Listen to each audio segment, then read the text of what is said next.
সালাম আলাইকুম গাইস, চলে এসেছি মিথিলা রান্নাঘরে, আপনাদেরকে স্বাগতম। আজকে দেখাবো বেকারির সাথে চুলায় তৈরি করে পাউরুটিটা খেতে মজা তুলতুলে নরম হয়।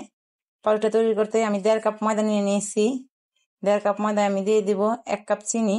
1 কাপ মানে 2টা টেবিল চামচ চিনি আছে। দিয়ে দিব আমি 1.5 চামচ ইস্ট। দিয়ে দিলাম আমি স্বাদ মতো লবণ। দিয়ে দিলাম সামান্য পরিমাণ সোডা। দিয়ে এখন আমি শুকনো উপকরণগুলো ভালো করে মেখে নিব। সুন্দর করে ভালো করে নেড়ে ছেড়ে মেখে নিতে হবে। এখন দিয়ে দিব আমি রান্নার সয়াবিন তেল। দিয়ে ডোটারে আমি ভালো করে মাখিয়ে নিব। ভালো করে মাখিয়ে নেওয়া শেষে এখন দিয়ে দিব আমি কুসুম গরম দুধ। আমি 1 কাপ দুধ নিয়ে নিয়েছি এখানে। কুসুম গরম দুধটা দিয়ে এখন ভালো করে ডোটারে আমি তৈরি করে নিব। যদি ভিডিওটা ভালো লাগে লাইক কমেন্ট শেয়ার করবেন, একটা সাবস্ক্রাইব করে দিবেন। নতুন নতুন ভিডিও পেতে বেল আইকনটা বাজিয়ে দিবেন। ডোটা আমার তৈরি করা শেষ। এখন আমি উপর থেকে একটু সয়াবিন তেল মাখিয়ে এখন ভালো করে রেস্টে রেখে দিব 3 ঘন্টার জন্য।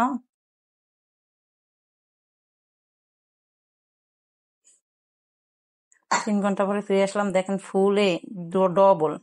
এখন আমি বাতাসটা ভিতর থেকে বের করে নিব। ভালো করে মধ্যে সুন্দর করে মধ্যে নিতে হবে।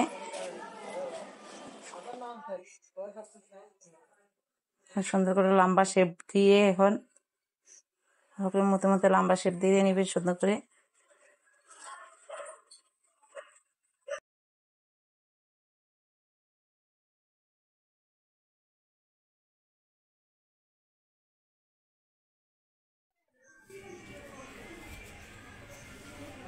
আমি আগে থেকে মোটা তেল ব্রাশ করে একটা কাগজ, সাদা পেপার কাগজ বিছিয়ে নিয়েছি।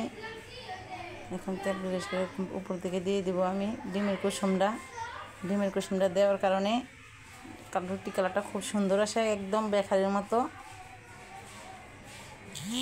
তোরা চাইলে বিকালকার নাস্তার জন্য এই রুটিটা তৈরি করে নিতে পারেন একদম কম খরচে, অল্প সময় নিয়ে। এখন উপর দিয়ে দিব আমি সাদা তিল। দিয়ে এখন আমি আগে থেকে একটা হাঁড়ি 10 মিনিটের জন্য চুলায় হাইটে গরম করে নিয়েছি। এখন একদম লো আঁচে দিয়ে রাখবো চুলায়। 30 মিনিট পরে ফিরে আসলাম, দেখেন মাশাআল্লাহ রুটিটা কত সুন্দর। এখন আমি রুটিটা কেটে নেব। একদম মাশাআল্লাহ কত সুন্দর হয়েছে, তুলতুলে নরম।